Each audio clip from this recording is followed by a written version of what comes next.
Can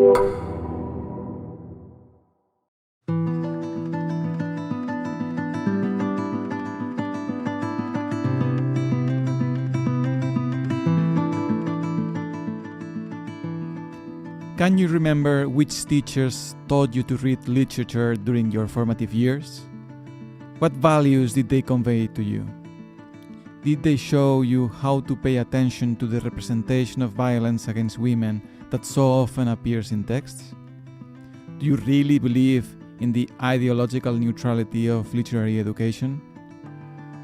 The Resistant Readings Project wants to help you discover new ways of reading literary works that represent violence against women, placing the gender perspective at the center.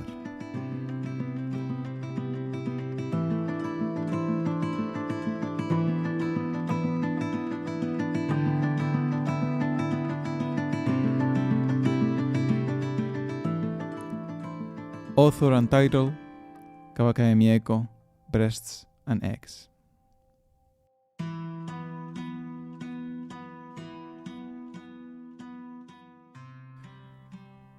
Kawakami Mieko began her literary journey as a poet in the early 2000s after abandoning her initial career as a pop singer. In those early years, she combined composing poetry with blogging, where she gradually cultivated a loyal following, especially among young women. In 2008, she burst onto the Japanese literary scene with the prestigious Akutagawa Prize for her work Chichitoran, Breasts and Eggs. In this work, Kawakami presents what will be some of the main themes of her career: the struggle of women in contemporary Japan against gender conventions and the search for alternative models to redefine these expectations, especially those that have to do with their bodies, loneliness, the search for individual professional success, and the pressure to become mothers. Chichitoran is a short, minimalist work that takes place over a weekend. Makiko visits her sister Natsu in Tokyo and brings along her preteen daughter, Midoriko, as a travel companion. Makiko works in a snack bar, a hostess club, but feels that the weight of her age is making her job more difficult and is considering having breast surgery. She has come to Tokyo because she wants to visit several clinics and discuss this decision with her sister, who does not quite understand her because she has a very different point of view. At the same time, young Midoriko, who is not on speaking terms with her mother, lives with doubts and resignation the hormonal changes that occur in her body, and through the entries in her personal diary, readers see how she wonders what it is exactly to become a woman. Chichitoran was very well received by the public and critics. Kawakami has since published several collections of short stories and novels, including Ai no Yume Toka, Dreams of Love, and etc., which won the Taniseki Prize in 2013 and has, as of 2024, yet to be published in translation.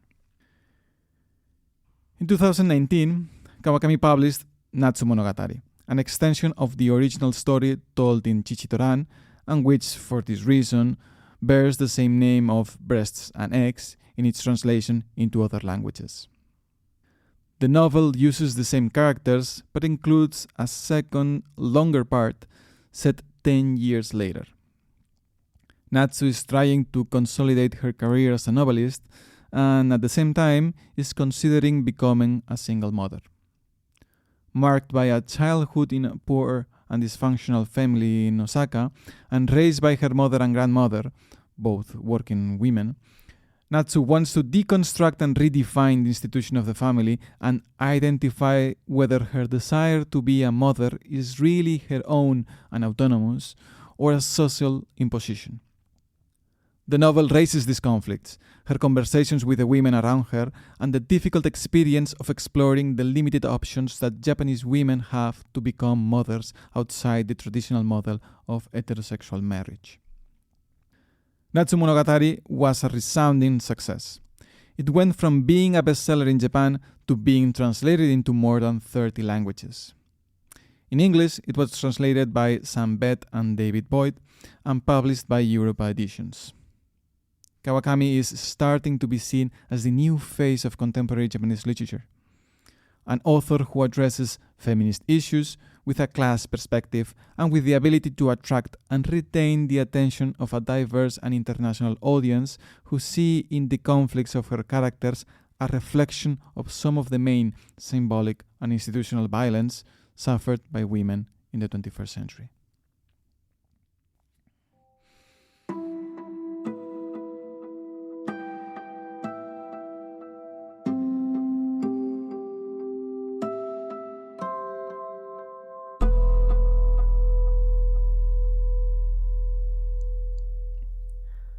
The bathhouse was surrounded by homes, and the entrance was down an alley. I lived here for months before I even realized it was there. On a summer evening, an hour or two before dinner time, you'd think it would be empty, but it was like the place was subject to entirely different forces than the lonely streets outside. A mom patted her baby dry at a changing table set up in the corner. Little kids darted around. Talking heads were nodding comprehendingly on a brand new flat screen behind a chorus of hairdryers. The manager said hello from her perch between the changing rooms. Grandmas with stooped backs shared a couple of laughs. Women with towels wrapped around their heads sat naked on rattan chairs and chatted. The room was full of women. We found ourselves a pair of open lockers and undressed. I couldn't care less how Makiko looked naked. I really didn't care. Still, regardless of my interest level, it felt like it was my responsibility to ascertain the situation. For months, the question of breast implants, and of course Makiko's breasts, had been central to our every conversation. I owed this to her as her sister.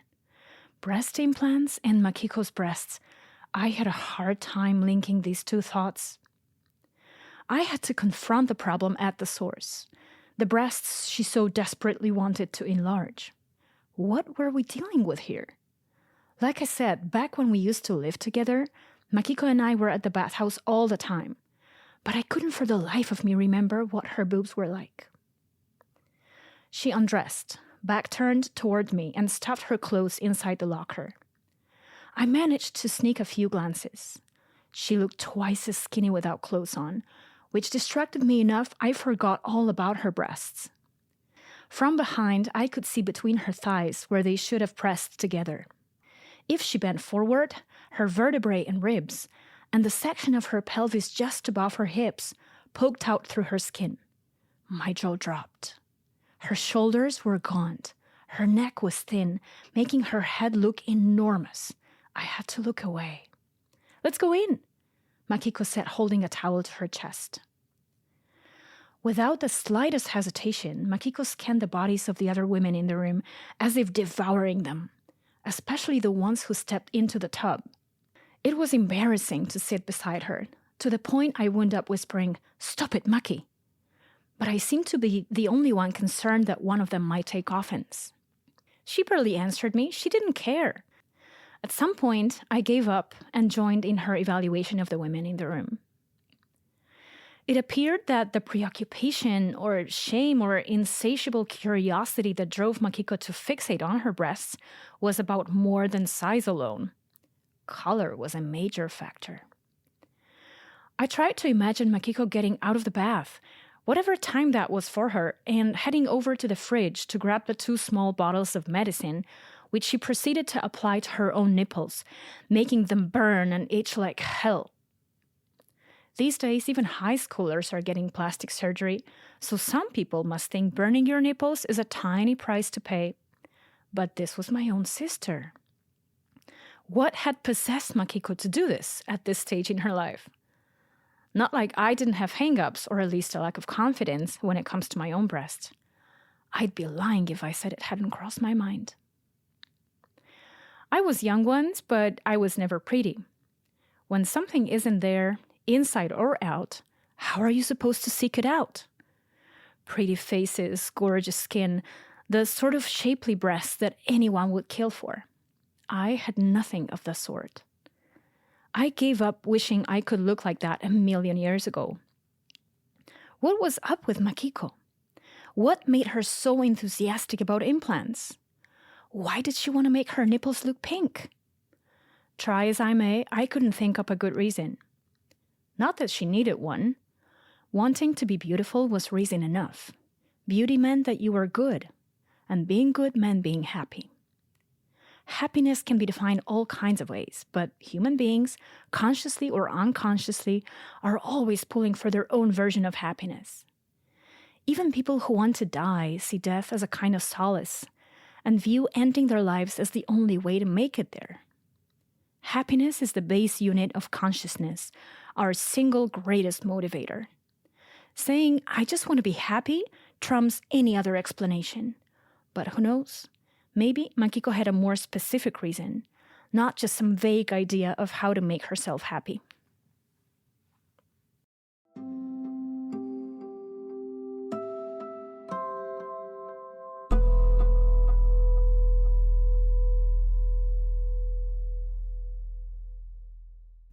Natsu and Makiko take a break from their discussion to visit the public bathhouse, recalling a practice they did when they were children. Public bathhouses, or sento in Japanese, are safe spaces for meeting, familiarity, and union between neighbors, especially among the working classes.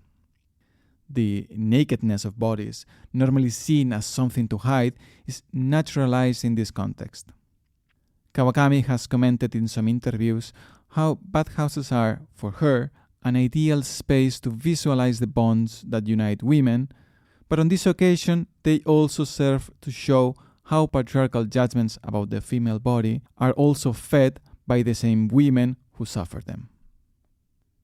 This is a passage marked by the senses: the temperature, the smell of soapy water, the sound of women talking, but mainly the power of the gaze. The very detailed analysis of female bodies, especially by Makiko, has a touch of scopophilic mockery. The almost clinical voyeurism in which Makiko seems to be trapped denaturalizes the female body and transforms it into an object to be devoured. This reminds us of the work of academic Laura Mulvey, to whom we owe the term male gaze. The male gaze sexualizes the figure of women and reduces them to a set of physical features subject to the pleasure of heterosexual cisgender men. In this case, Makiko speaks about the attractiveness of the breasts and nipples of the women she sees in the bathhouse in a way that is exhaustive but free of erotic charge. With almost scientific precision, she mixes in these and other fragments her knowledge of the different pharmaceutical products and cosmetic operations to alter the physiognomy of the breasts with her experience as a mother. She recreates the damage that breastfeeding her daughter did to her and how, during this stage, her body changed irreversibly, a body that she perhaps would like to recover. Thus, public bathhouses generally have a double function in Japan. On the one hand, they are a space of relief, that is, a place that, according to intersectionality specialist Maria Rodó Zárate, is sought or recreated because it frees us from some identity that oppresses in other places or because it generates well-being. And in this case, it also generates sorority, quite literally too. However, on the other hand, bathhouses are a space where this relief, well-being, and sisterhood are violated, making it clear that it is impossible to escape judgment and the construction of the self based on comparison with the other. Natsu tries not to fall into a space of explicit criticism towards her sister and seeks to get closer to her decision, to try to understand what is really motivating her. Although constructed as a relatively impartial voice, Natsu recognizes her reality as a woman also subjected to the expectations of beauty imposed by the patriarchy. However, at the same time, she does not condemn the search for normative beauty as necessarily a basic problem. In this passage, Natsu begins to question whether her sister, whom until then she had only considered a victim of a system of economic oppression, because she wanted to have the operation in part to be able to keep her job as a worker at the club, could also have other legitimate and autonomous reasons. That is, whether Makiko is in the process of claiming her ability to act on her own body through such an uncomfortable and controversial decision as having her breasts operated on.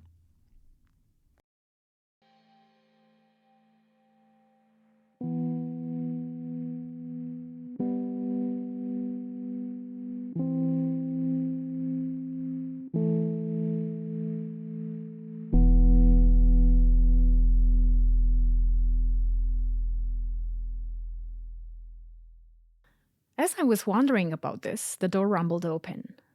I looked up and saw a pair of women, or so I thought, but something about them was off. One of them, who looked like she was in her 20s, had a typical woman's body, but the other one was something else. She had to be a man. The one still wearing makeup, whose slender neck and curves and blonde hair reaching down her back were unmistakably feminine, looped her arm around the bicep of the other, who had a guy's haircut and a thick chest that was basically flat, and a towel pressed over her crotch.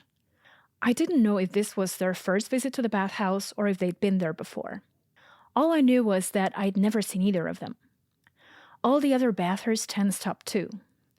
The place went painfully quiet, but the two of them didn't seem to notice. The blonde snuggled up to the tomboy, saying things like, maybe I should have put my hair up.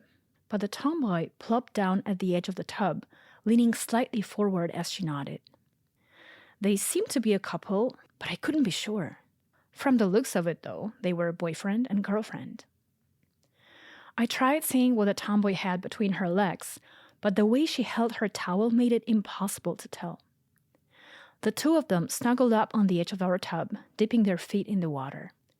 I knew it was none of my business, but I couldn't let it go. So now and then I pretend to stretch my arms and neck and try and catch a glimpse. Was the tomboy actually a woman? I mean, this was the women's side of the bathhouse. If you tried hard, you could find traces of a woman's body in her pink nipples, quite the contrast to her bulging shoulders, and there was something to the softness of her skin. At the very least, she was doing a great job acting male. My prejudice had biased my imagination, on both sides. I couldn't start things off that way.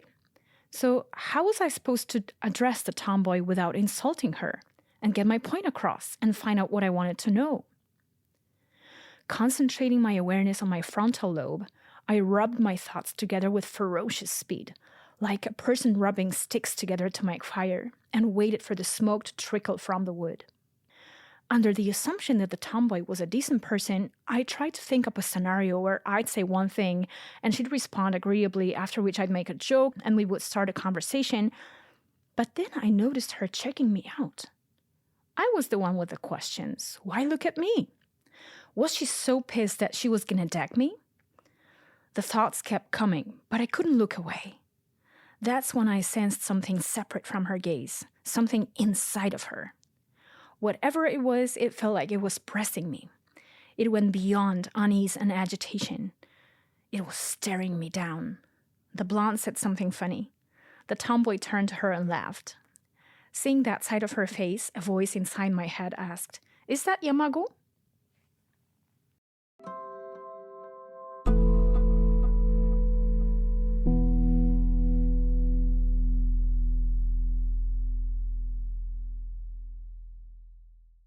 We are still in the bathhouse, but this time the person doing the looking is no longer Makiko, but Natsu.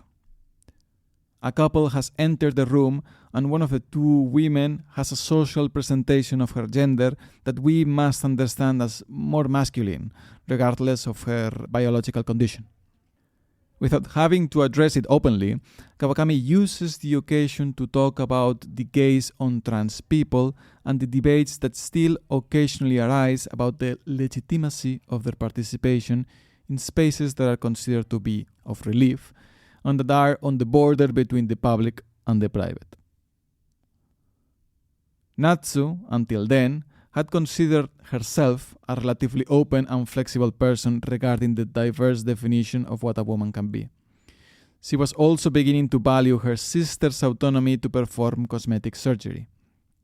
Now, however, she feels the impulse to judge this more masculine-looking woman according to criteria of adherence to purely normative principles of femininity and sexual orientation. In this passage, Natsu seems to battle against her inherent transphobia, trying to find arguments that justify her rejection, but failing along the way. Kawakami presents these doubts as a series of contradictory thoughts, of unanswered questions that intersect and are mediated by a fear, that of losing what she considered a safe space due to the possibility of reading the trans person as a man, and in this sense, considering it as a danger. In this series of thoughts, Natsu ends up creating an unexpected emotional bond. She wonders if perhaps she knows the trans person, even if perhaps they are a childhood friend who has transitioned. At this point, the anonymous potential danger ceases to be so and becomes humanized, giving them an individual background that could explain their journey.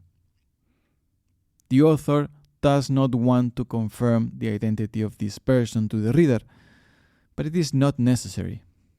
Just by imagining the possibility of proximity, the complexity of a recent, familiar, and concrete past is activated instead of a generic one. The horizon on the definitions of the woman is opened and agency is shared. Both Natsu and the other person look at each other, looking for a point of encounter.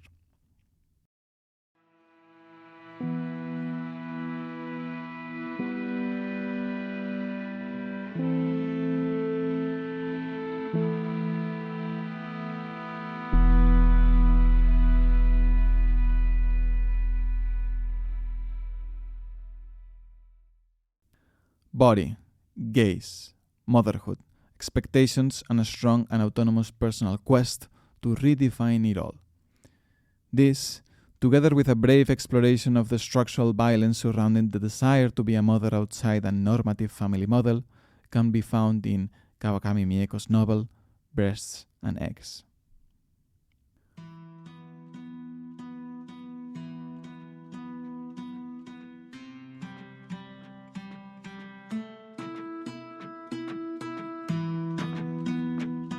Jordi Serrano-Muñoz is the author of the commentary on Breasts and Eggs by Kawakami Mieko, which you have just heard.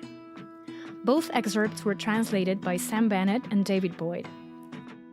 This podcast, narrated by Jordi Serrano himself and Alexandra Malitska, who read passages from the novel, is part of the Resistant Readings Project. The Resistant Readings Project is supported by the Interuniversity Council of Catalonia as part of the innovation grants for improving teaching quality in the field of gender-based violence, INDOVIG 2023. This podcast was recorded in the Sound Experimentation Lab of the Interdisciplinary Research and Innovation Hub at the Open University of Catalonia, UOC.